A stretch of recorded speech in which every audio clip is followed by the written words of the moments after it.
2006 থেকে 2007 অর্থ বছরে কৃষি ভর্তুকি ও পুনর্বাসন বাবদ বরাদ্দ দেওয়া হয় 1100 কোটি টাকা।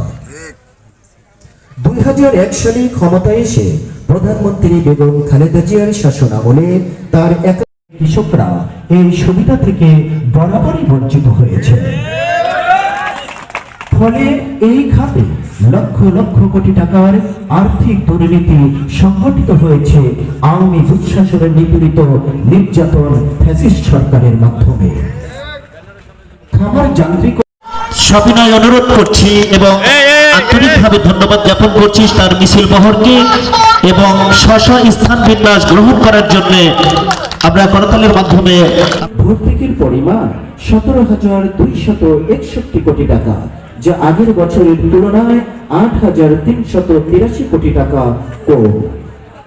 সরকারের নজিরবিহীন লুটপাট এবং দুর্নীতির কারণে জার্মানি থেকে প্রকাশিত global report on food crisis 2024 বাংলাদেশকে বিশ্বের প্রথম সারির খাদ্য নিরাপত্তাহীন 10টি দেশের মধ্যে 8ম স্থানে তালিকাভুক্ত করে রেখেছে। অভিনাথ মারান্তি আত্মহত্যা করেন। শেষ পাক স্থাপনে স্থানীয় আওয়ামী লীগের নিজ ফসলের জমিতে ফাঁসির মঞ্চ বানিয়ে আত্মহত্যা করেন। বিকাশের জন্য কৃষিভিত্তিক শিল্প কারখানা ব্যাপকভাবে গড়ে তোলার উদ্যোগ বিশেষভাবে বিবেচনা করা হবে।